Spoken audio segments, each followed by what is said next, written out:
Muy buenos días. A nombre de la Facultad de Letras y Ciencias Humanas de la Universidad Nacional Mayor de San Marcos y en especial del Departamento Académico de Arte, les doy la más cordial bienvenida a la presentación del libro Relaciones Intervirreinales, el traslado de virreyes de Nueva España a Perú durante el gobierno de los Austrias, 1535-1689, que ha sido coordinado por Paulina Hernández Vargas y en el cual han participado importantes investigadores, entre los cuales tenemos a dos que se han formado, uno desde el pregrado en la Escuela de Arte de San Marcos, que es Antonio Holguín, y Daniela Terreros, que también es sanmarquina y es egresada de la maestría en Arte Peruano y Latinoamericano con mención en Historia del Arte. En realidad, para nosotros es un honor tener la posibilidad de acogerlos en esta mañana y les doy la palabra a los expositores. Bienvenidos y muchas gracias. Muchas gracias, doctora Victorio. El día de hoy toca agradecer al apoyo de la Escuela de Arte y a la Facultad de San Marcos, casa amable que siempre nos ha recibido con el cariño más cálido que pueda haber acá en Perú. Y pues la dinámica va a ser la siguiente. El texto está formado por 7 artículos y el día de hoy tenemos a 4 de los 7 autores. 3 de ellas se encuentran en México y en Cuba respectivamente, y tendremos en algún momento otra actividad ya también para poder compartir los textos propiamente de ellas y comentados por ellas. Por ello, los primeros 15 minutos van a ser unas palabras que nos dedica el encargado del proyecto editorial, Relaciones Intervirreinales en América 1521-1821, forma parte del proyecto editorial Enredars de la Universidad Pablo de Olavide de Sevilla. Y al frente de ese proyecto está Fernando Quiles, el doctor Fernando Quiles. Entonces, me permitiré leer unas breves palabras y los currículums y textos de los autores, y después cederé la palabra a los compañeros que tenemos el día de hoy para que nos puedan platicar sobre qué versa cada uno de sus artículos, y con esto pues dar inicio en forma, ¿no?, a la presentación del libro el día de hoy. Entonces, sin más, dice así Fernando Quiles desde Sevilla, y también pues le agradecemos a Fer el apoyo, ¿no? Dice: durante el enclaustramiento de COVID, entre los meses de marzo y mayo de 2020, tuve tiempo para repensar mi proyecto editorial Enredars. Hasta la fecha, habíamos editado varias decenas de libros y varios más estaban en camino. Pero no tenía claro cómo seguir, si hacerlo arrastrado por la inercia de lo ya realizado o cambiar de rumbo, dándole un sentido más práctico y comercial. Dejar a un lado nuestra altruista labor de producción cultural sin ánimo de lucro, apoyando iniciativas, sobre todo de gente joven que se hicieran acreedoras de nuestra confianza, por lo que tenían entre manos y en sus mentes, o adentrarnos en el sistema y publicar con respaldo de un sello de prestigio. Mucho tiempo encerrado en casa. Por ello, cuando llamó a mi puerta, por decirlo de algún modo, Paulina, me trajo de retorno a mi camino. Con su encantadora personalidad, una mente llena de ideas, pero sobre todo con el entusiasmo que quien cree firmemente en lo que hace, me movió el suelo. Retorno a mis principios y por ello mismo he de celebrar este libro, no solo por la calidad del material que reúne, la oportunidad del tema, que hoy está abriendo brecha historiográfica, sino por el hecho de ser un argumento para creer en lo que hasta la fecha estábamos haciendo. Mis disculpas por mirar hacia adentro, cuando debiera celebrar el libro. Pero es que el libro ha sido un argumento para seguir creciendo como proyecto Enredars. Gracias, Paulina, por compartir con nosotros tu trabajo, y gracias y mi reconocimiento a las y los autores que nos comparten sus investigaciones en este libro. Estas son las palabras de Fernando Quiles. Sí, un aplauso, Fer, donde quiera que andes, que entiendo que en ese momento está en ruta de Sevilla a otra parte. Y bueno, lo que voy a hacer ahora es compartirles de las otras 3 autoras. La primera es, el título me encanta, dice: y desembarcó con más de 68 cajones, el menaje de Antonio Caballero y Góngora en 3 provincias, Yucatán, Santa Fe de Bogotá y Córdoba.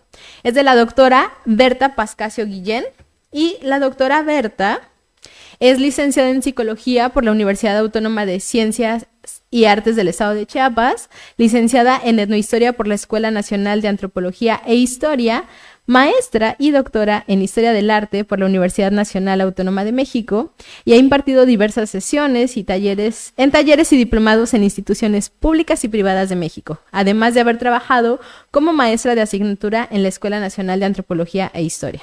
Es autora de diversos artículos en revistas especializadas, y sus líneas de investigación son justamente la historia regional, las imágenes devocionales, el arte sacro y el patrimonio mueble de la península de Yucatán, desde una perspectiva interdisciplinaria.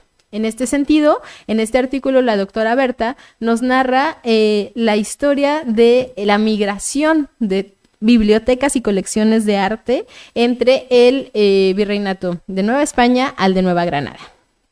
La segunda autora, que el día de hoy no nos puede acompañar, es la doctora Gabriela Sofía González Mireles. Su título es El estanco de aguardiente en Yucatán, entre el modelo del monopolio de Cartagena y el esquema libre en Cuba de 1777 a 1789. La doctora Gabriela es doctora en Historia por la Universidad Nacional Autónoma de México y actualmente es profesora investigadora del programa Cátedras CONACYT, adscrita al CIESAS, Unidad Peninsular.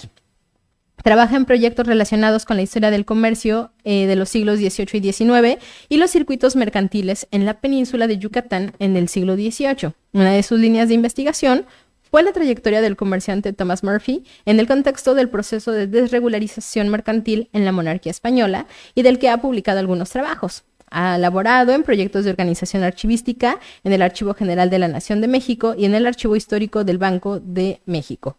Como docente, ha impartido cursos en modalidad abierta y presencial sobre historia de México, y en esta ocasión el tema que incluye dentro del libro es como una comparación entre, mejor dicho, un análisis del modelo del estanco de aguardiente y cómo había similitudes y diferencias entre lo que se hizo en Yucatán, Cuba y Cartagena.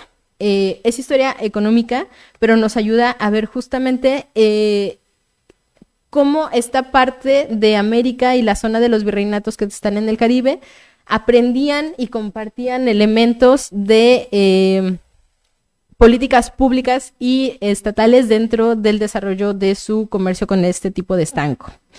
Y por último, ya para después darle la palabra a Daniela, tenemos a los primeros contactos de Cuba con Asia, 1565-1614, de Jenny Jaycee Adán Castellanos. Y Jenny es licenciada en Historia y máster en Estudios Históricos y Antropología Sociocultural en Cuba. Es especialista de la Subdirección de Investigaciones de la Oficina del Historiador de la ciudad de Camagüey. Es miembro de la Unión de Historiadores de Cuba y de la Cátedra de Estudio Nelson Mandela del Centro de Investigaciones Sociológicas y Psicológicas. Las líneas de investigación que maneja son referentes al patrimonio histórico-cultural, procesos migratorios y corporalidades. Y como el nombre de la ponencia, de su artículo indica, ella explica o nos da unos acercamientos de cómo Cuba estaba relacionada con Asia a través de sus contactos con Nueva España. Son temas que comienzan o ponen sobre la mesa justamente la circulación de productos tanto suntuarios como de comercio en la vida cotidiana de los días virreinales. Y con esto cierro este saludo y esta mención a las autoras que el día de hoy no nos pueden acompañar, y ahora sí les presento a la primera de las participantes el día de hoy que están acá con nosotros, que es Daniela Terreros Roldán, y voy a leer brevemente también, Dani, lo tuyo. Bachiller en Historia por la Universidad Nacional Mayor de San Marcos, estás en casa, y estudiante de la Maestría en Arte Peruano y Latinoamericano por la misma casa de estudios. Cuenta con un diplomado en Diseño de Modas. Voy también acomodando esta. Diseño de Modas, disculpa. Hola, estamos en vivo y estoy nerviosa.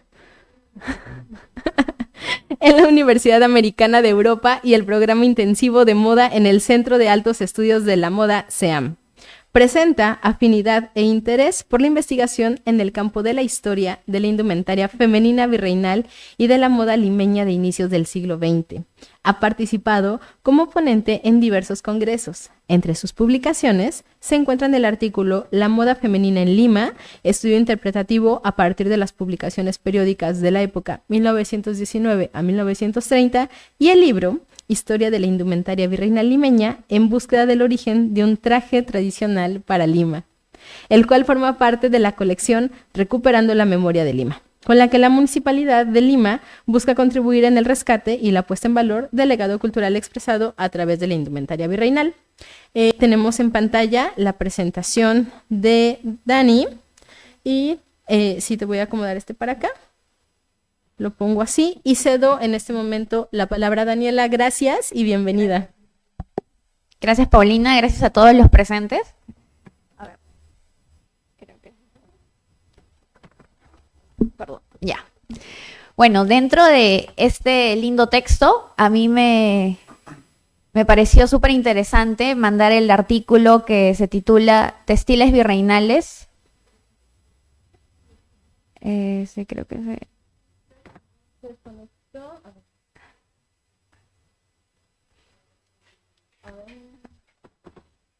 Un break.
Soy Daniela Terrero, soy historiadora sanmarquina y muy contenta de formar parte de este texto.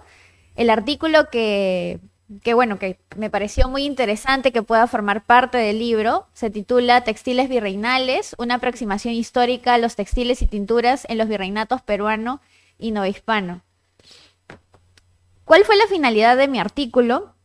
Fue más la de identificar las similitudes y diferencias de los textiles y tinturas que se usaban tanto en el virreinato peruano como novohispano, indagar sobre qué eran los obrajes, el papel de los géneros de Castilla y las diferentes mercancías textiles que se empleaban en cada uno de ellos. Creo que me pareció importante empezar por el objeto de estudio principal, que es el textil, ¿no? ¿Qué es el textil? Es aquel elemento, ¿no?, que materializa el diseño de cada atuendo, cumpliendo diversas funciones y decorando el cuerpo a partir de patrones estéticos de cada cultura y cada época. Y lo interesante es que durante todo este periodo virreinal, pues vamos a ver tanto el periodo de los Austrias y de los Borbones, y cada uno con sus textiles muy diversos en cuanto a colores, texturas, y eso lo vamos a poder apreciar en algunas de las imágenes que tengo aquí. Como mencionaba, entre los siglos XVI y XVIII, la indumentaria de ambos virreinatos presentaron como uno de sus principales distintivos esta idea de ostentación en el vestir. Y tanto los Austrias como los Borbones tenían sus características específicas. Por ejemplo, en el caso de los Austrias, estos tejidos de tonos sombríos como símbolo de rigidez, de sobriedad, de autoridad. Y los Borbones, pues, encajes, bordados, brocados, no telas como el damasco, el terciopelo. Y lo podemos apreciar aquí. ¿No? Aquí es más imagen de dos mujeres, más a la usanza de Austria que de los Borbones. Podemos ver el retrato de Juana Valdés y Llano y también de María Luisa de Toledo y Carreto. Y este detalle de la austeridad de los colores que presenta su atuendo. Y también la similitud de tanto de esa limeña como la novohispana en cuanto al escote barco, la manga bullonada, la cotilla, el cabello también, el cómo lo lleva con este flequito. No hay presencia tanto, por ejemplo, de perlas como se ven en las mujeres del siglo XVIII, pero sí estos aretes grandes. Pero fuera de eso, creo que lo que quería un poco mostrar era estos colores más austeros, más oscuros de los Austria, ¿no? En cuanto a los obrajes virreinales y la ropa de la tierra, bueno, educar a estas élites indígenas en la fe católica creó muchas necesidades de adquisición de textiles, elaborado a bases de fibras naturales, para el ornato de las capillas, iglesias, vestidos para las efigies de los santos, para las pertenencias de la corte, que requerían finos tejidos de acuerdo a su condición. Y el trabajo de transformación de la fibra natural en tela, tanto en la sociedad mesoamericana como en la andina, se puede apreciar dos códices importantes que menciono dentro del artículo, que es el Códice Osuna, que data de 1565 para Nueva España, y en cuanto ya a las referencias para el caso de Perú, es el Códice Martínez Compañón, ¿no?, que se puede apreciar la evidencia de obrajes dentro de la sociedad virreinal, como podemos ver en esta imagen, ¿no? Para el lado de aquí tenemos el de Códice Martínez Compañón y el Códice Osuna, ¿no? Y será en dicho contexto donde se fabrica esta denominada ropa de la tierra. ¿Y a qué se le denominaba ropa de la tierra? Era ese término empleado para distinguir los textiles de producción local de las telas importadas denominadas de los géneros, mercancías de Castilla. Ahora, ¿cuáles eran los obrajes más grandes, no? Dentro del virreinato peruano destacaba en Quito, en Conchucos, Cajamarca, en Cusco. Y para el virreinato novohispano estaba la Ciudad de México, Xochimilco, Puebla, Tlaxcala, Tepeaca, Celaya, Texcoco. Y estos tejidos derivaban principalmente de la fibra natural de los ovinos, y dentro de los tejidos más utilizados, y según la calidad de la lana que se obtenía, se encontraban las siguientes, ¿no? Que era el cordellate, la bayeta, el pañete, el tocuyo, el paño. Incluso hoy en día es muy común el término paño, tocuyo, hasta hoy en día lo podemos oír, ¿no?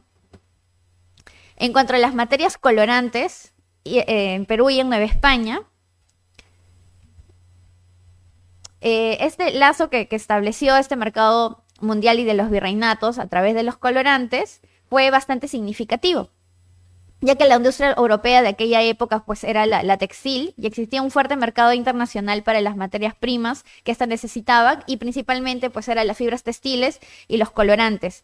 Y había elementos sumamente importantes que ayudaban a esta flexibilidad de las telas o a que se fije el color, ¿no? Como es el caso de la tara, el carbón, el sebo de animal, ¿no? Por ejemplo, la tara era un fijador de color, principalmente para tonalidades oscuras. El carbón era utilizado para avivar los caldos del tinte y del mordiente. El mordiente es el fijador de color. Y el sebo de animal era más para poder estirar y otorgar una mejor acabado a las fibras. Y parte de estos pigmentos naturales más utilizados derivaban de las materias vegetales americanas o usadas por los indígenas desconocidos en Europa. Y estos colorantes podían extraerse a partir de ingredientes procedentes de plantas como algarrobos, cebollas, alubias negras, tréboles, achiote, pino, el palo de Campeche, entre otros. Incluso también el caso de insectos. Por ejemplo, la grana cochinilla era para obtener este color medio granate, por eso el término. Y cochinilla es un insecto que al secarse y al pulverizarse se puede obtener este color, ¿no? Es un insecto que habita en el nopal. Y bueno, de las ramas de molle también se puede adquirir el color negro y marrón, el de palo de tira el amarillo, del palo de Brasil ese color medio encarnado y del índigo bañil la tonalidad azul. Y la otra contraparte de la ropa de la tierra eran los géneros de Castilla, bueno, y las mercancías textiles en los virreinatos. Las telas que eran importadas desde España al Perú y a Nueva España recibieron este nombre, ¿no? Representaban una gran variedad y esta amplia procedencia, ¿no? Y de herencia europea llegaría al Nuevo Mundo también, que eso es súper importante, que es el telar de pedal y las nuevas versiones del telar vertical. Además, los españoles trajeron consigo un nuevo proceso de confección a base de corte y costura de las telas, ¿no? Para elaborar trajes y objetos diversos. Y algo que sí considero sumamente importante es de que a nosotros, bueno, tanto a Nueva España como a Perú nos llegan los manuales de sastrería que eran españoles. En total creo que hay un total de 7 manuales. El primero fue de fines del siglo XVI.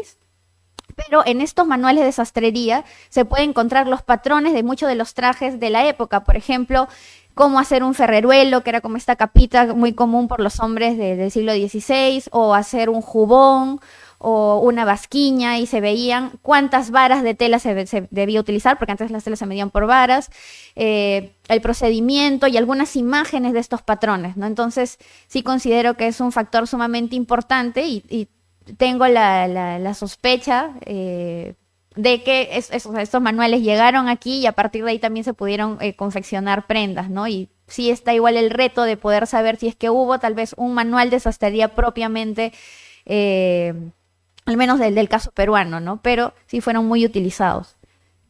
Y aquí algunas imágenes justamente de estos géneros de Castilla, ¿no? Por ejemplo, acá vemos este encaje, ¿no? Guarnecido en estas lentejuelas planas que era muy propio de la época de las mostacillas.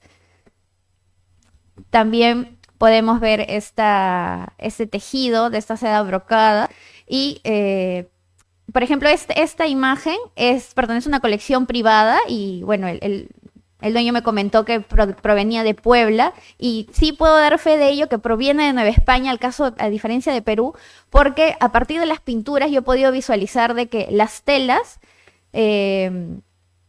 brocadas presentan colores más llamativos para el caso novohispano, a diferencia de Perú, ¿no? Que tienen unos colores, si bien algo llamativos, pero no tanto como este rosado o este medio lila, los tonos de los verdes, por ejemplo, ¿no? Y bueno, el terciopelo, que también era otra tela muy, muy conocida dentro de estos géneros de Castilla.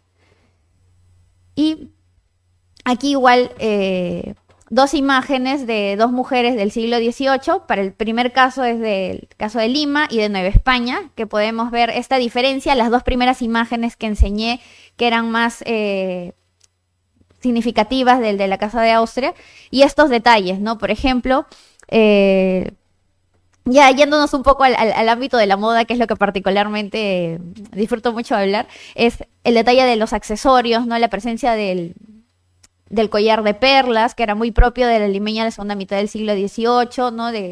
El collar de perlas de más o menos 6 vueltas con la cruz, los aretes de 3 cuerpos con los pinjantes de perlas, este escote, ¿no? Y la prominencia de encajes en cuanto a la blusa, la presencia de las trenzas, a diferencia de la novohispana, que si pueden ver es la cabecita blanca por esta peluca empolvada muy a la usanza francesa, el chiqueador, que es ese falso lunar que se usaba en la sien. Este tiene más un escote nu, y el traje muy a la francesa del casaquín francés con la basquiña, ¿no? Y los colores mucho más fuertes, ¿no? En cuanto a la producción de seda durante el periodo virreinal peruano y novohispano, que es otro tema que también toco, bueno, esta demanda de seda, tanto en ambos virreinatos, logró satisfacerse no solo con productos asiáticos y españoles, sino con explotación local. Y la producción de esta fibra natural llegó a su cúspide cuando, además de utilizarla como para consumo interno, se exportó a otros territorios de América Central. Y bueno, la seda ha sido utilizada en telas como el damasco, el crespón, la gasa, los tafetanes y los encajes, dotando a la tela de una vistosidad bastante sugerente, ¿no? Y eso sí, es súper importante, ¿no? Estas ferias comerciales con mercancías terminarían convirtiéndose en estos espacios esenciales de intercambio de estas telas que llegaban a los puertos de Acapulco, Veracruz y el Callao desde Filipinas a través del Nao de China, así como procedentes de Cádiz. Y en el siglo XVIII la seda pues fue enormemente usada por los vestidos a la usanza francesa, como podemos ver aquí, ¿no? Y coloco a novohispanas porque considero que para la segunda mitad del siglo XVIII este traje a la usanza francesa se ve mucho más marcado en las novohispanas que para el caso del virreinato peruano, que ya está adquiriendo un traje local con características significativas. Por ejemplo, aquí sí vemos muy marcado ese traje a la francesa, ¿no? Con el casaquín, con estas mangas guarnecidas de encajes, ¿no? Igual la presencia de la peluca, la presencia del chiqueador, como mencionaba, ¿no? El cabello recogido, a diferencia, por ejemplo, de muchas limeñas de ese contexto que usaban más las trenzas delgaditas, ¿no? Pero lo importante es de que todo el material con el que se realizaba su indumentaria era en su mayoría con estos géneros de Castilla, ¿no? Y bueno, ya para concluir, estos hilos virreinales cargados de historia están constituidos por valiosos textiles que formaban parte de la vida cotidiana en Nueva España y Perú, y ambos reinos constituyen potentes productores de nuevos materiales que se incluyeron a la creación textil mundial. Y posicionar y contextualizar su valor y su uso hace posible relatar toda una historia y se constituye como una herencia cultural virreinal para la América Latina contemporánea. Y a partir del análisis de estos elementos textiles peruanos y novohispanos, es posible rescatar del olvido todo este legado cultural del traje, que no solo se orienta a la revaloración de este, sino también a la concientización en los ciudadanos sobre esta autenticidad histórica de cada una de las piezas que lo conforman, para así generar identidad y valor histórico como parte de este proceso de conformación cultural de los territorios que hoy son Perú y México.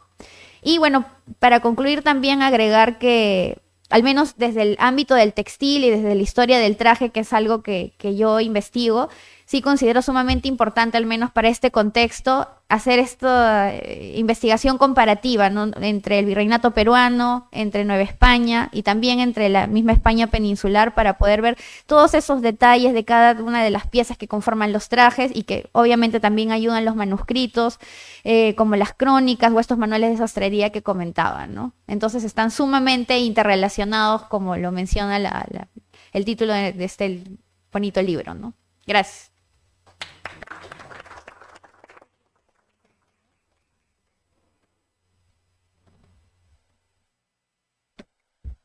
Muchas gracias, Dani. Vamos ahora a hacer cambio de ponente, bueno, de autor y de presentación. Sí, te paso. Listo. Tenemos ahora la presencia, y le agradezco profundamente, a Anthony Holguín Valdés. mientras se está preparando, me permito leer su semblanza curricular. Dice así: Antonio Holguín Valdés es licenciado en Arte y magíster en Arte Peruano y Latinoamericano por la Universidad Nacional Mayor de San Marcos. Se dedica a la investigación de arte virreinal. Ha publicado artículos en revistas especializadas de Lima y del extranjero. Además, es coautor del libro Oficios Tradicionales y Artes Utilitarias de Lima del siglo XVI al siglo XIX, editado por la Municipalidad de Lima. En 2019 fue ganador del segundo concurso de jóvenes investigadores de arte virreinal del Museo Pedro de Osma y el proyecto Estudios Indianos de la Universidad del Pacífico. En 2022 ganó el Concurso Nacional de Historia, segunda edición del proyecto especial Bicentenario de Perú, y el día de hoy nos acompaña presentando su texto El mobiliario de concha de perla de Nueva España en las colecciones de Lima en el siglo XVIII. Anthony, te cedo la palabra y agradezco tu presencia. Muchas gracias, Paulina, por la presentación. Bueno, es una alegría en realidad volver a la facultad. En esta facultad también me formé como historiador del arte y compartí también con los maestros que justamente tuve muchas clases y enseñanzas, ¿no? Compartí con ellos en esta presentación. Entonces, en esta oportunidad... En esta oportunidad voy a presentar este artículo que justamente está relacionado más al tema de mobiliario, que lleva por título El mobiliario de concha de perla de Nueva España en las colecciones de Lima en el siglo XVIII. En realidad hay dos motivos por el cual me acerqué a este tema, puesto que dentro de las investigaciones que he realizado durante el transcurso de estos últimos años, me he topado mucho con documentación relativa a inventarios donde se muestran muchos casos de mobiliario de México, pero en especial mobiliario de concha de perla, ¿no? Pero también visitando también colecciones a través de estos museos de arte virreinal, ya sea la Catedral de Lima, San Francisco o incluso Museo Pedro de Osma, ¿no? He visto muchos estos mobiliarios muy atractivos que justamente traen o manejan esta técnica de incrustaciones de concha de perla, incluso de carey, ¿no? Incluso este tema es nuevo en realidad, es un tema que se ha tocado tangencialmente en muchas publicaciones, puesto que ha sido difícil categorizar estas piezas. En realidad no son piezas que se han analizado a profundidad. En realidad mi ensayo es un acercamiento, una mirada panorámica de estos casos a través de documentación primaria, pero también un poco del análisis formal de estas piezas, ¿no? Entonces, en realidad, muchos casos de estas piezas, incluso los mobiliarios de concha de perla que se han conservado hasta actualmente, se han categorizado como de escuela o influencia asiática o filipinas, ¿no? Por parte de este comercio artístico, económico entre Nueva España y Asia. Entonces, muchas de estas piezas justamente llegaron al virreinato peruano, pero lamentablemente no se han conservado mucho, ¿no? Entonces, un poco para mostrar dentro de este panorama, este estado de la cuestión que existe en relación con este tema interesante de mobiliario de concha de perla, justamente en los últimos años se ha presentado algunos casos, ¿no? Como por ejemplo en este importante libro de Un legado que pervive en Hispanoamérica, donde se ha tocado justamente también en un capítulo interesante sobre este tipo de mobiliario, pero también en los últimos años también se ha presentado interés, ya en el caso europeo, con esta publicación en Conchofilia, ¿no? El arte, conchas y curiosidades en la moderna Europa temprana, ¿no? Donde vamos a ver también en el caso europeo cómo esta fascinación sobre los moluscos, las conchas, no solamente como parte de formación de colecciones de curiosidades o científicas, sino también el uso de estos materiales para elaborar en parte también con las técnicas de incrustaciones para estos mobiliarios europeos, pero también estas importaciones que se realizaban desde América, ¿no? Pero también, justamente el año pasado se presentó un interesante libro, catálogo muy, muy voluminoso, donde se presentaron también una suerte de acercamientos sobre este mobiliario de concha de perla, que fue publicado en Los Ángeles, en el Museo de Arte de Los Ángeles, en Estados Unidos, donde Ilona Katzow, quien fue la que editó esta publicación, tiene un interesante trabajo también en relación con este tema que estoy presentando, ¿no? Y que ella tiene una propuesta muy diferente a la que yo voy a tocar, ¿no? Entonces, justo en este transcurso de esta investigación, la edición prácticamente desde el año pasado, ¿no? Justo esa publicación de Ilona Caso salió justamente el año pasado, ¿no? Entonces, hay dos miradas distintas y también una suerte de discusión dentro del ámbito de estos trabajos, ¿no? Entonces, estos mobiliarios, su material principal decorativo de este tipo de objetos es justamente el nácar, ¿no? Que el nácar es justamente esta capa interna en la que forman estos conchas de molusco, ¿no? Esta coloración blanca muy estridente, fue utilizada mucho por estos artesanos, que dentro de mi propuesta también, ¿no? Mucho de este mobiliario que se han conservado en Lima, están relacionados con obradores peruanos, desde la hipótesis que manejo, ¿no? Entonces, justamente vemos acá un mueble muy interesante dentro de la colección Torre Tagle, ¿no? Este escritorio muy trabajado, muy elaborado, con estos filetes de concha de perla, muy hermoso en realidad. Y que a través de las crónicas, a través de los manuscritos, incluso a través de crónicas de viajeros, es más, se menciona mucho este comercio de concha de perla, ¿no? Estos moluscos, estos materiales muy importantes dentro de la producción y comercialización americana. No solamente en Nueva España se comercializó, sino también en Sudamérica, ¿no? A través del nuevo Reino de Granada, como a través de esta publicación interesante de La Perla de la América de Santa Marta, se va mostrando un poco esta importancia de este molusco de la concha de perla, pero también la importancia del carey, ¿no? Es decir, el caparazón de esta tortuga, que también se utilizó su material para este tipo de mobiliario, ¿no? Entonces, en su página vamos a ver justamente cómo se habla de este interés o de esta técnica de desgaste de estas conchas de perlas, cómo se extraían durante ese contexto de Santa Marta, que son las costas de la actual Colombia en realidad, pero también se muestra también un poco de esta mirada de la circulación comercial, ¿no? Es decir, como diversas flotas peruanas o incluso Quito y otras ciudades importantes de Sudamérica, incluso también se mencionan muchas ciudades importantes dentro de Centroamérica, se muestra esta circulación comercial de la concha de perla, ¿no? Si bien es cierto, muchos de estos comerciantes, estos mercaderes, viajaron a Santa Marta para comercializar sus bienes, pero también llevarse mucho de esto, ¿no? Entonces se menciona justamente el caso de estos comerciantes peruanos y limeños principalmente, del cual van comprando y adquiriendo estos materiales, ¿no?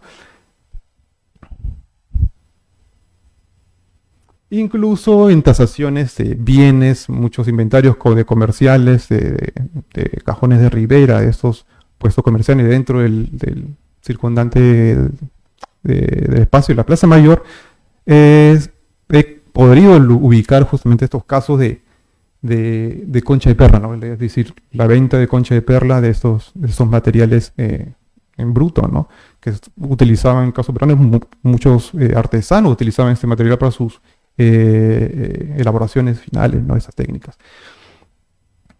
Y también, como ya mencioné, si bien es cierto, este comercio interrelacionado al comercio de estos reinos, ¿no? Granada, Perú, se ha podido visualizar a través de estas crónicas de viajes, estos manuscritos o relatos del siglo XVIII.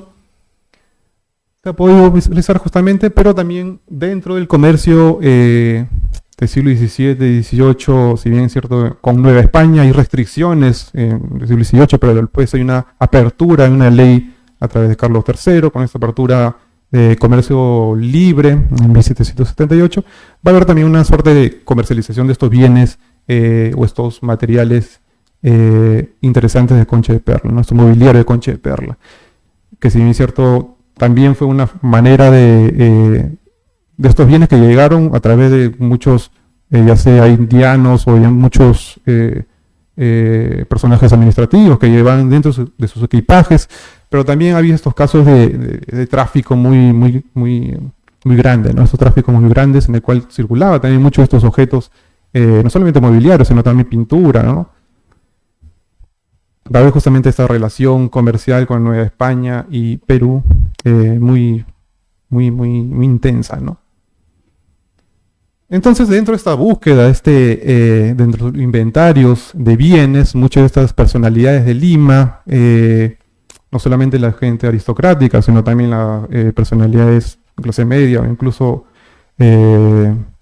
relacionados a estos círculos, no necesariamente gente adinerada, tenían muchos estos bienes, estos mobiliarios de concha de perla, ¿no? Por ejemplo, en 1718 se registra justamente un escritorio embutido de concha de perla de México, ¿no? Ahí vemos cómo los inventarios, vamos a observar cómo estas categorizaciones del lugar de donde se adquieren estos bienes, ¿no? Ya sea por categorizar por las características formales o de estilo, en muchos de estos casos, o incluso también va un juego también en relación con el propietario, ¿no? Que en muchos de estos casos los propietarios son quienes saben de dónde pertenecen estos objetos, ¿no? Y trabajan justamente con el tasador o con el que hace el inventario, esta relación o este registro, ¿no? Pero la producción de este mobiliario de concha de perla en Nueva España va a estar muy presente, principalmente en la segunda mitad del siglo XVIII, ¿no? En 1771 se registra justamente un tocador hecho en México con embutido en concha de perla, y en el 72 cajas de ébano como de más de vara largo embutidas en carey, marfil y concha de perla, ¿no? Es decir, carey también se manejaba esta caparazón de la tortuga, ¿no? Y en el 76 estos dos baúles grandes en México con sus estucados y dos cajitas de México enconchadas, ¿no? Muchos de estos bienes son objetos, muebles de almacenaje, ¿no? Muy presentes en las recámaras, en los inventarios se presentan muchos casos en las recámaras, o incluso en los estrados, ¿no? En los estrados, que estuvo muy vinculado al tema femenino incluso, ¿no? Hay un interesante trabajo incluso sobre este tipo de mobiliario, estos objetos de lujo, puesto que son objetos de, en muchos casos, objetos de precio muy alto, ¿no? Estos bienes que incluso en algunos casos, en nuestras tasaciones, he visto que superan los 1.500 pesos, ¿no? Entonces, muchos de estos estudios últimamente se han presentado en relación con estos objetos de lujo, no solamente estos muebles, sino también estos biombos que llegaron a España, o incluso otros tipos de mobiliario, no solamente en España, ¿no? Incluso de Portugal, o casos de ciudades de Sudamérica, ¿no? Como Quito. Y viendo esta relación justamente, ya dentro del caso de Nueva España, hubieron algunos casos interesantes que son muebles de Guatemala, ¿no? Guatemala, que fue una capitanía y que siglo XVIII, que también formó parte, ¿no? Justamente del siglo XVII de Nueva España. En ese momento en Guatemala hubo una producción también interesante de muebles que justamente en esta publicación de Ilona Katzweb del año pasado ha demostrado que hubo una presencia de factura o de elaboración de estos muebles enconchados, ¿no? Si bien es cierto en Guatemala no se conserva mucho de estos bienes, a través de la documentación y los inventarios limeños hemos podido presenciar justamente este caso, como en la tasación de los muebles del conde de Monteblanco, ¿no? Como justamente esta tasación hecha por un maestro carpintero da cuenta de esta casa morada y de los diversos bienes o muebles trabajados en la ciudad de Guatemala, ¿no?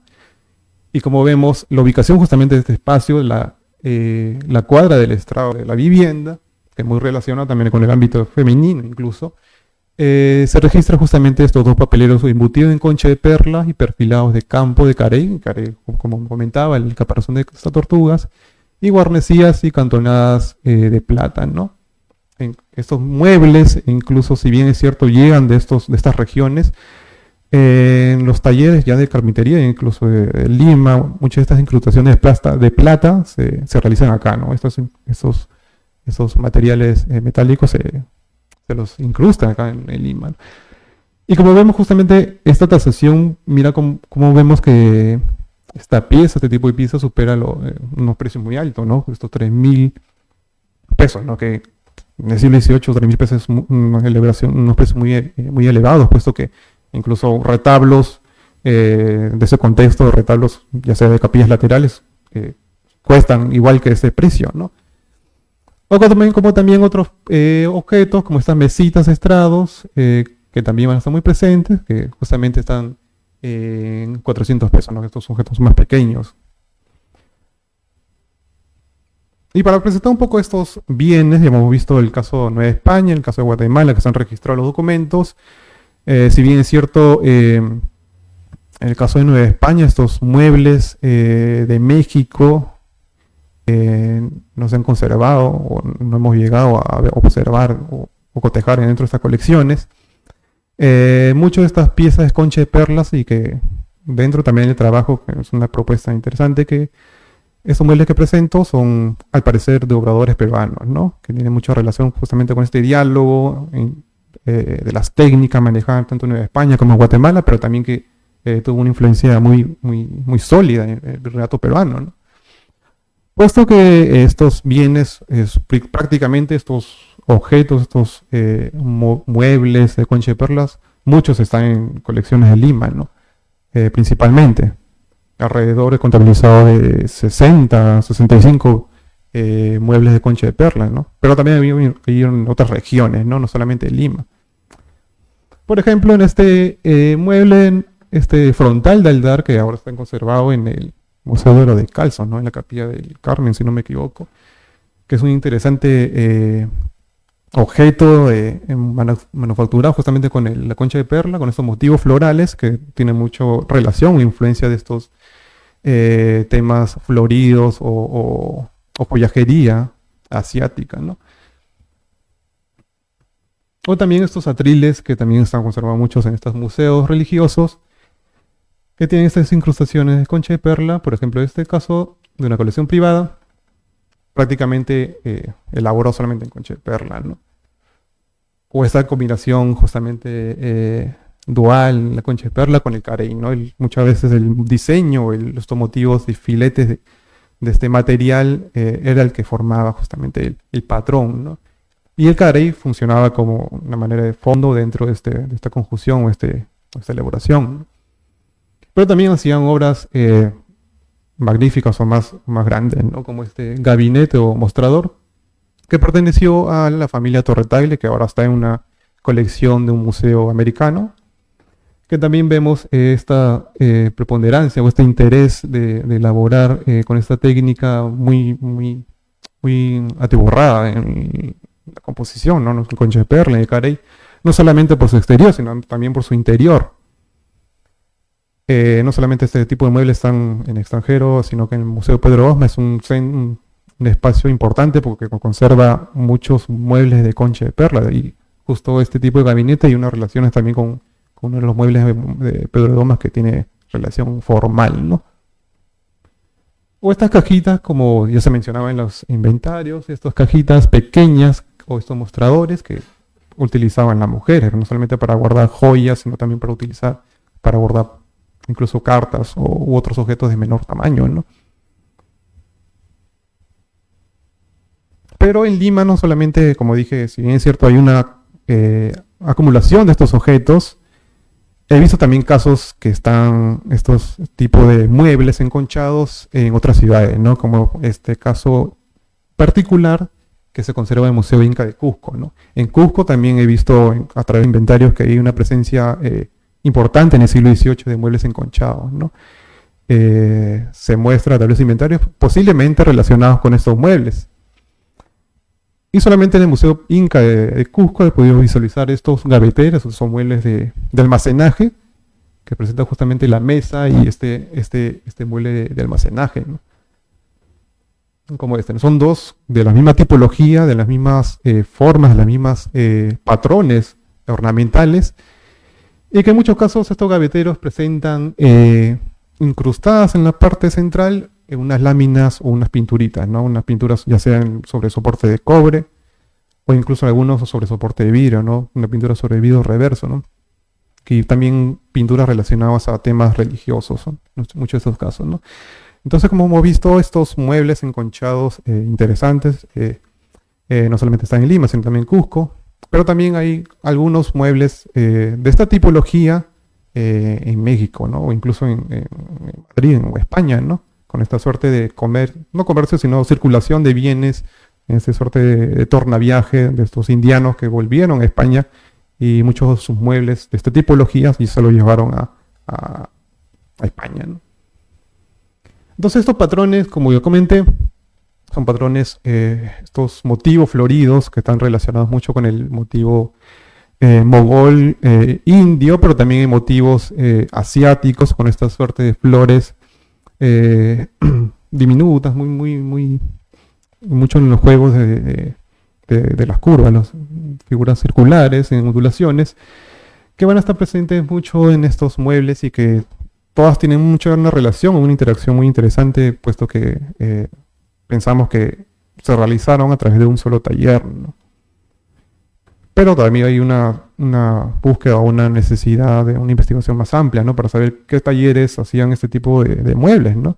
Ya que es un tema que no se ha indagado en su profundidad, incluso en el tema de materialidad, no que estas piezas, si bien es cierto, manejan la concha de perla y el carey, pero sobre qué soportan, ¿no? Qué tipo de madera se utilizaban. Y justamente esta propuesta de Ilona Katsew del 2022, ella publica en este interesante catálogo estos muebles de Guatemala y que tiene también relación con este tipo de mobiliario que he mostrado, ¿no? Que, como vemos, este facistol que está ubicado en la catedral de la ciudad de Guatemala, justamente tiene esta relación con esta tipología de muebles interesantes enconchados, ¿no? Como este mueble, incluso las dimensiones, ¿no? Mide casi, 3 metros con 34 centímetros. Y justamente también tiene estos tipos de motivos, estos motivos floridos sobre el fondo de carey, ¿no? Muy interesante.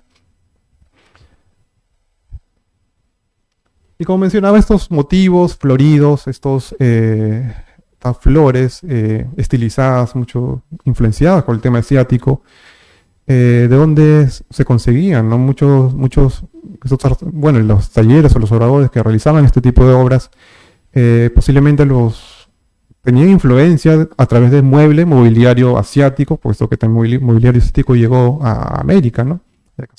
Es el caso de muebles lacados de Japón o incluso enconchados. Pero los motivos interesantes es saber cuáles fueron o qué relación tuvieron con otro tipo de tipología de estos muebles, ¿no? Y hay una propuesta interesante justamente con Katsew, que dentro de estos motivos florales hay una relación con los ornamentos o las composiciones elaboradas en los tejidos italianos, ¿no? Muchos de estos tejidos o estos paneles o estas suertes textiles que llegaron mucho a través del comercio, esta interacción comercial, llegaron a los virreinatos americanos y que guardan, en este caso en particular, este motivo florido, guarda relación justamente con este panel textil italiano, esta casa de seda, como este motivo, este florero, del cual sobresalen estas dos flores, los laterales, tiene mucha relación en cuanto a lo formal, ¿no? Entonces, no solamente esta relación o estos modelos visuales pudieron haber tenido presencia a través de los textiles, sino también a través de grabados o a través de otros mobiliarios, como mencioné, pero todavía necesita una investigación más a profundidad, ya sea en la obra de los estudios comparativos, los estudios principalmente los formales, que es lo más importante dentro de estas piezas, pero también los estudios materiales, ¿no? Muchas de estas piezas utilizan, como ya mencioné, la concha de perla, el carey, pero también los materiales principales, ¿no? Que es la madera, de dónde provenía este tipo de madera, cómo se realizaban, pero también quiénes los realizaban, ¿no? Estos obradores o estos artesanos, quiénes eran, para saber y salir salir con luces de este tema, ¿no? Entonces esta investigación, si bien es cierto, es un acercamiento a través de la documentación y a través en parte del análisis formal, todavía se necesita indagar más, ¿no? Más que respuestas, esta investigación me resulta más pregunta, ¿no? Puesto que hay más por saber de estos temas, ¿no? Así que muchas gracias y doy paso a Paulina.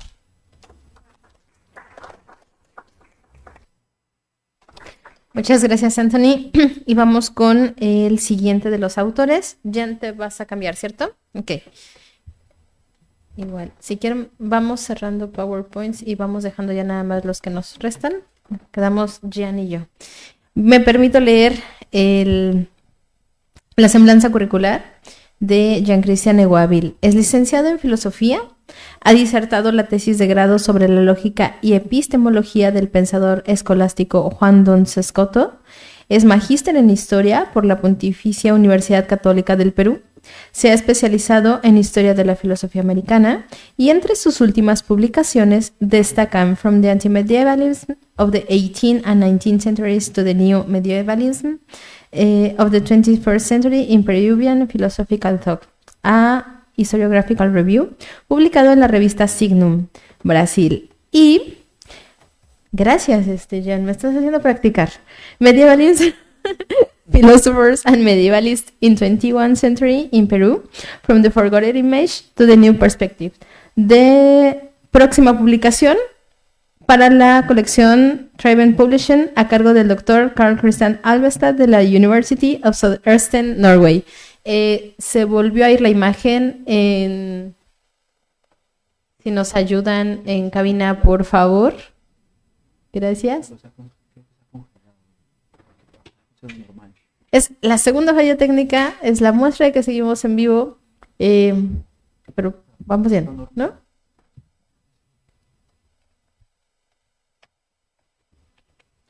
Listo. Muy bien. Entonces, Jean Christian el día de hoy nos va a comentar su texto Los virreinatos de Nueva España y del Perú, ejes americanos de la filosofía virreinal durante los siglos XVI y XVIII, una propuesta historiográfica. Qué bonito es ver relaciones intervirreinales en el ámbito filosófico. Yo soy muy fan.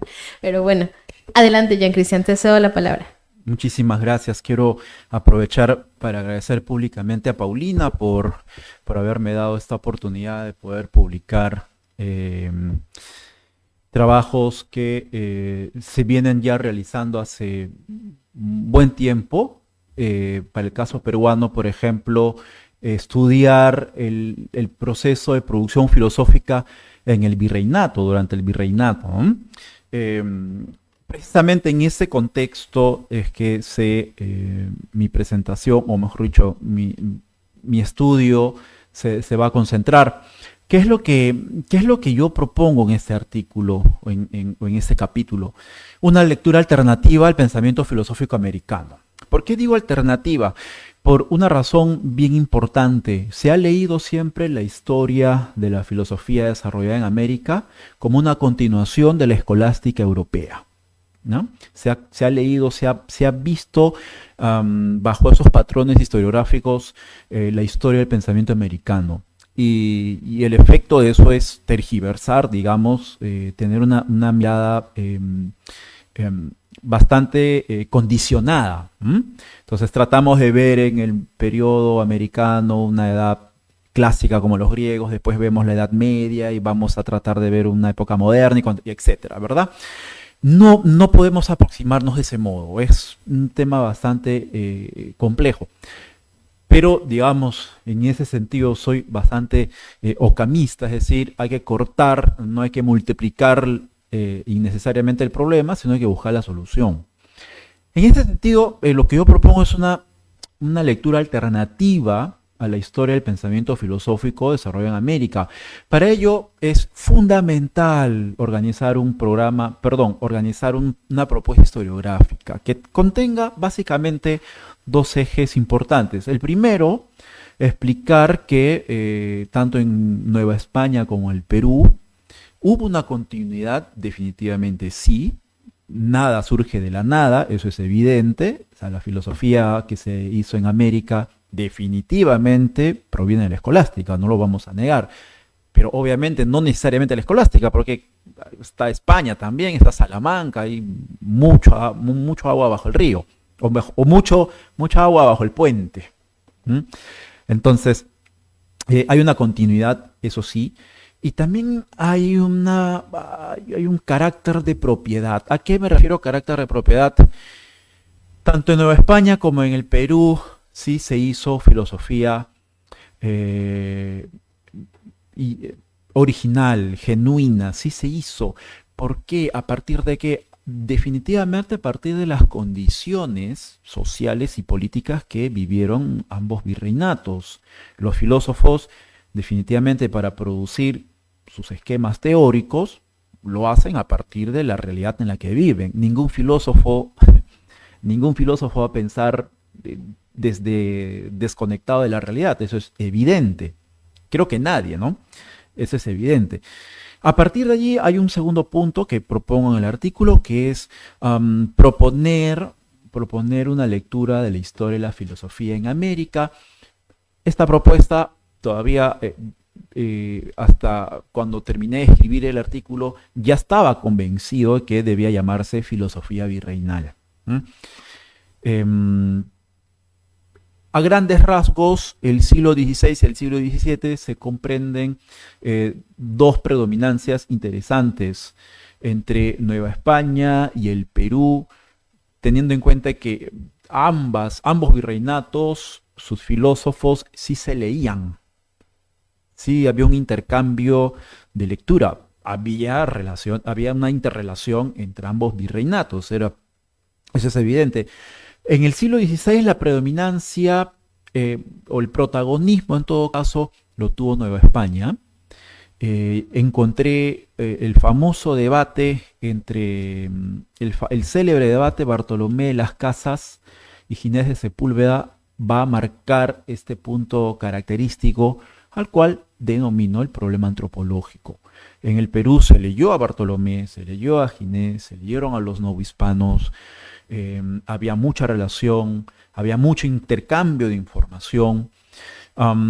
Y para el siglo XVII el protagonismo lo va a tener el Perú. Y aquí es un hecho interesante que en el siglo XVII va a haber un cambio de predominancia temática. Pasamos del debate antropológico, pasamos ya a un debate más lógico-lingüístico. ¿Por qué lógico-lingüístico? Porque el siglo XVII no es casual que a fines del XVI el Tercer Concilio de Lima exija redactar gramáticas, vocabularios, porque al considerar, y aquí estoy en un ámbito todavía bastante hipotético, al considerar ya el problema de la naturaleza indiana resuelta, el problema era más complejo. ¿Cómo entendernos entre mentes tan distintas? Voy a evangelizar a personas que hablan quechua, a personas que hablan aymara, en latín. Entonces, el problema era complejo. Es decir, pasamos a un problema ya más lógico-lingüístico y en el Perú va a ser un rasgo distintivo para la producción filosófica que también va a ser leído por los filósofos novohispanos, y creo que el caso de Antonio Rubio es muy, muy importante con su obra La lógica mexicana. En efecto, después de este análisis concluyo, tengo 4 puntos de la conclusión de mi artículo. El pensamiento filosófico virreinal fue un esfuerzo en conjunto, interconectado entre ambos virreinatos. Es evidente que heredó el pensamiento escolástico del siglo áureo español, el amplio aparato teórico y metodológico y bibliográfico también. Y aquí vienen los 2 puntos que marca lo distintivo. Se reelaboró las doctrinas filosóficas de acuerdo con las circunstancias del contexto de ambos virreinatos. Finalmente, y propuso un modo novedoso de producir pensamiento filosófico. Ya para concluir, fíjense, quiero mostrarles la portada de la primera obra de filosofía publicada en el Perú, 1610. Es un tratado de lógica. Es un tratado de lógica. A diferencia, o mejor dicho, podríamos pensar que en el virreinato peruano, si lo leemos con otro modelo historiográfico, podríamos decir, ¿por qué no se hizo un tratado de teología? No había la necesidad. Se hizo un tratado lógico, esta es la obra de Jerónimo de Valera, un tratado de lógica escotista. Y finalmente, estos dos importantes documentos, el Catecismo del Tercer Concilio de Lima, que creo que marca un antes y un después en la historia intelectual en América, y más aún teniendo en cuenta también nuestras relaciones entre Nueva España y el Perú. Gracias. Muchísimas gracias, Cristian. Paso, ahora voy yo. Sí, y conmigo vamos a cerrar, entonces un breve cambio también de micrófonos. Nos movimos todos. Nos movimos todos. Bueno, ya para concluir, voy a presentar a Paulina, quien es la encargada de la edición de este texto. Paulina Hernández Vargas es licenciada en Relaciones Internacionales y maestra en Estudios Latinoamericanos por la Universidad Nacional Autónoma de México. Se ha dedicado al estudio de la cultura latinoamericana en general y del arte latinoamericano en particular. En 2018 obtuvo la mención honorífica a la mejor tesis de maestría del Premio Francisco Javier Clavijero de Historia y Etnohistoria del Instituto Nacional de Antropología e Historia por su investigación Interculturación entre los virreinatos de América, el caso de la pintura novohispana en Perú. Cuenta con experiencia en museos, gestión cultural y docencia en la Ciudad de México. Ha presentado diversas conferencias en México y en Perú.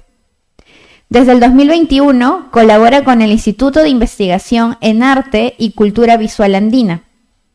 Entre sus publicaciones se encuentra el artículo Serie de la vida de la Virgen, Basílica del Convento de la Merced de Lima.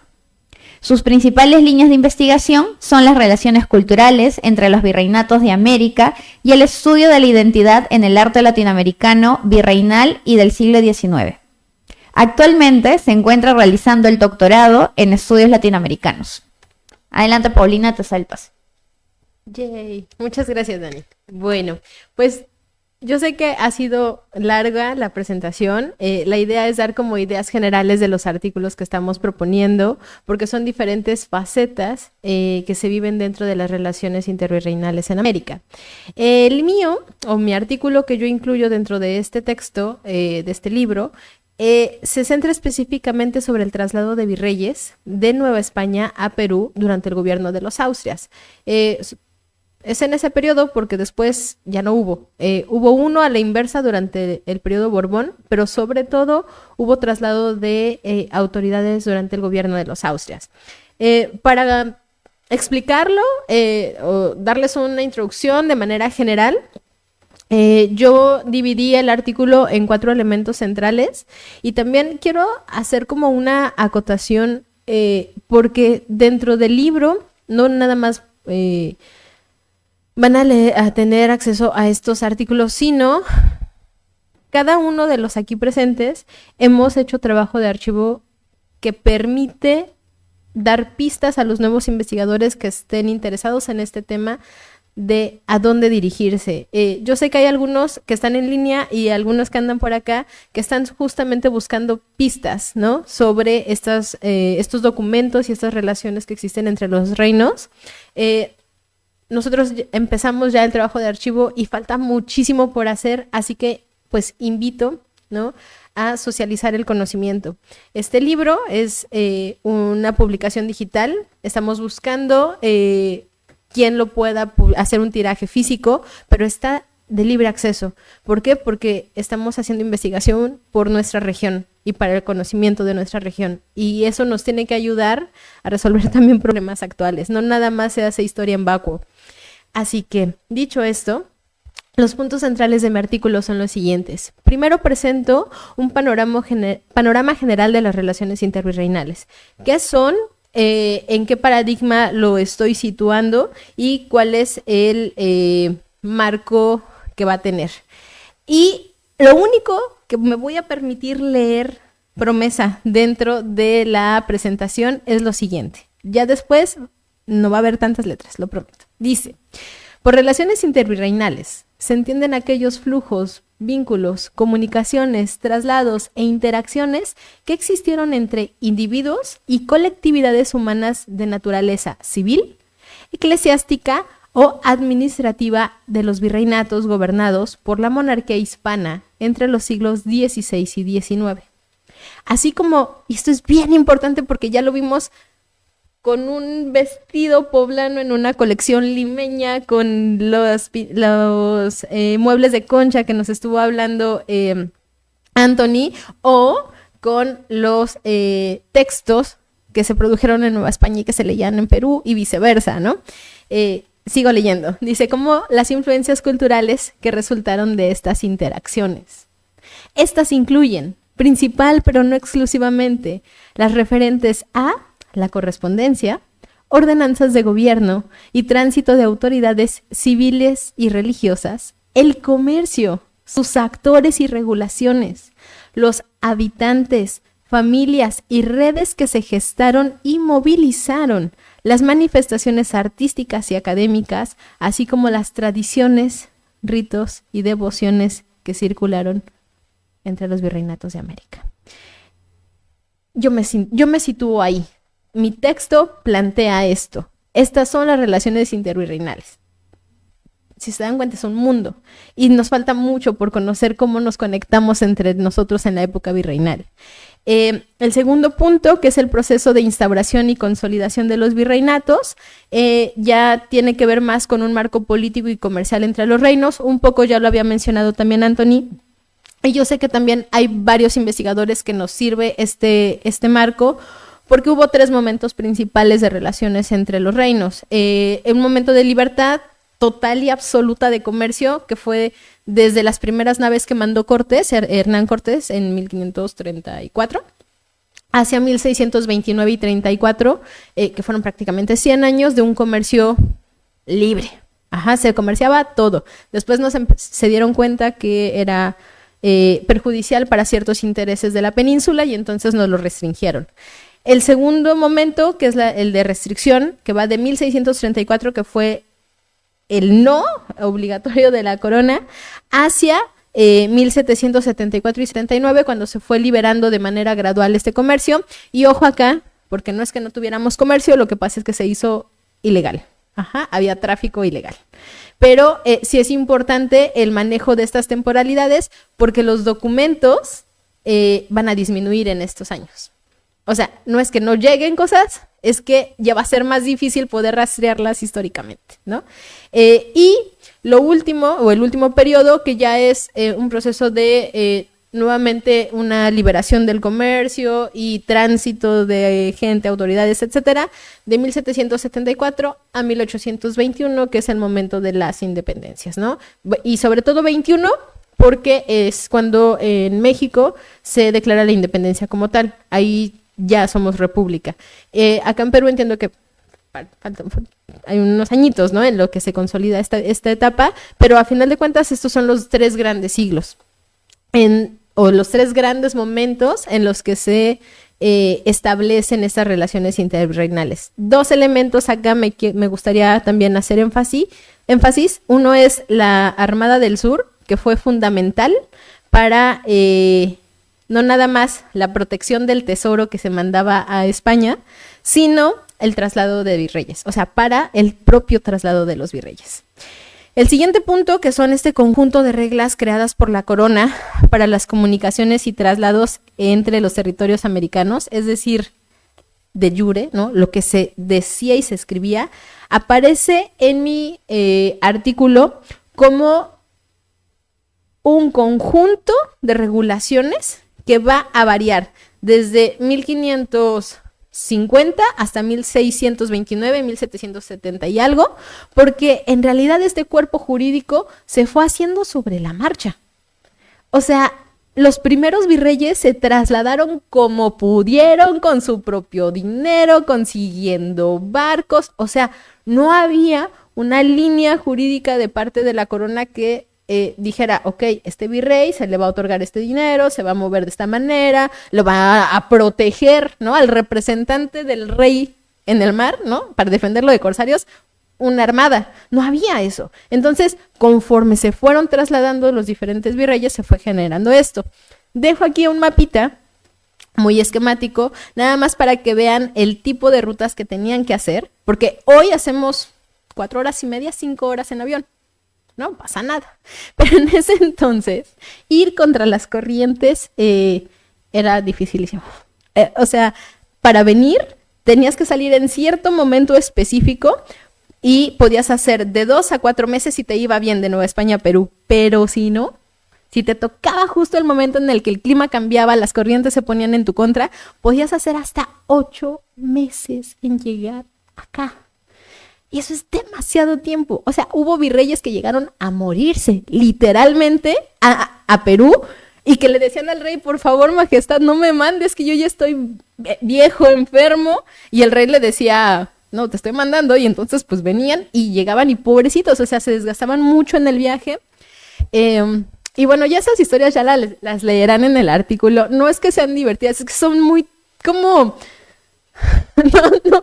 No va por ahí, sino que te hablan de una realidad, de una manera de pensar, la lealtad al rey, ¿sí? Y venían, ¿y por qué venían? Porque habían hecho una buena chamba en Nueva España. Y entonces para el rey era, lo hizo bien allá, que lo intente en Perú. Ya luego vieron que las cosas no funcionaban así, ¿no? No, porque son virreinatos que se van gestando de manera muy diferente, ¿no? Les dejo un ejemplo de la capitana de la Armada, el galeón Jesús María, que es uno de los más grandes que hubo, es de 1615, es de las pocas imágenes que he conseguido de los galeones de la época. En el artículo también hago como una referencia a cuáles fueron los diferentes galeones que se utilizaron para trasladar virreyes. Y dentro de la Armada del Mar del Sur, pues ya saben, y si no lo pueden checar en el texto, se genera como una respuesta a un ataque que ocurrió en 1578 por parte de Francis Drake, y sobre todo puso como en aviso, sí, para proteger el tesoro, pero también para el traslado de los virreyes, porque algo que preocupaba y está en las cartas que le decían al rey es que me tengo que proteger y cada pieza de artillería que yo lleve es fundamental. Tengo rastreado, por ejemplo, en México, en San Juan de Ulúa, en Veracruz, o sea, en el Atlántico, había un número específico de cañones. Y entonces un virrey dice, dame esos cañones, 2 o 3, porque los necesito poner en mi barco para poder ir a Perú. Y piensan, dices, bueno, pues no pasa nada, se lleva el cañón, y el rey al siguiente año le dice, ya llegaste a Perú, regresa a los cañones, ¿no? Porque cada pieza de artillería era fundamental para la defensa de los virreinatos. Y entonces uno piensa, o sea, dejó desprotegido San Juan de Ulúa para proteger un barco, para trasladar un virrey, porque claro, era la autoridad del rey de España, era el representante del rey en América. Entonces, ahí vamos viendo cómo estos procesos de traslado de los virreyes en realidad fueron complejos, fueron difíciles y nos empezaron a delinear políticas estatales. ¿Quiénes son los virreyes que pasaron? Fueron 9 en total, de Nueva España a Perú. Obviamente Antonio de Mendoza, Martín Enríquez de Almanza, Luis de Velasco y Castilla, Gaspar de Zúñiga, Acevedo y Velasco, Juan de Mendoza y Luna, Diego Fernández de Córdoba, García Sarmiento de Sotomayor, Luis Enríquez de Guzmán y Melchor Portocarrero Lazo de Vega. O sea, el último ya es hacia el inicio del siglo XVIII y se corta esta tradición de mandar virreyes hacia acá.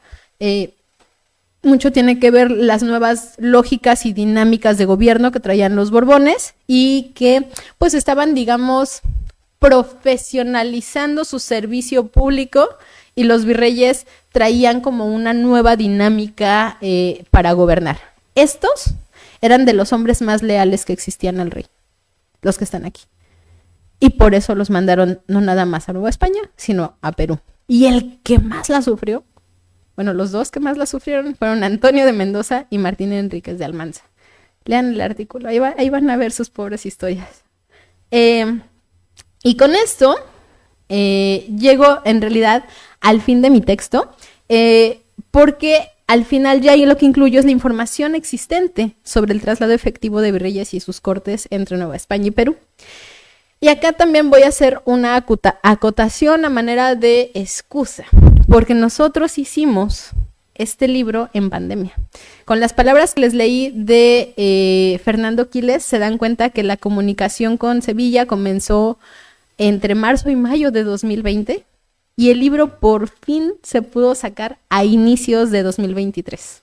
O sea, nos llevó mucho tiempo entre la convocatoria y después tuvimos casi un año de archivos cerrados. Todos. O sea, eso nos retrasó muchísimo el trabajo documental para poder enriquecer, ¿no? Y yo creo que lo que estamos presentando son semillas de investigaciones que seguimos desarrollando por fin con archivos abiertos. Espero que sea del interés de los aquí presentes, de los que nos están viendo por redes sociales e insisto, seguimos buscando quien nos patrocine el tiraje físico. Para los que no sepan, el libro está disponible de manera libre descarga en la página de enredars.com, que es el proyecto editorial de la Universidad Pablo de Olavide de Sevilla. Sin más, toca agradecer a la doctora Patricia Victorio, que nos abrió las puertas de San Marcos en esta ocasión, en vacaciones, porque coincidieron las agendas y andábamos por acá en Perú, a los autores por tomarse el tiempo dentro de sus actividades también, y pues a la comunidad sanmarquina que los llevamos en el corazón, o al menos yo los quiero mucho. Muchísimas gracias a los que nos ven, gracias a Fernando Quiles y gracias a todos, ¿no? Con esto cerramos la presentación. Si existen preguntas o comentarios, con gusto las podemos responder. Si no, damos por terminado, como nos digan. Y doctora Victorio, público querido, muchísimas gracias.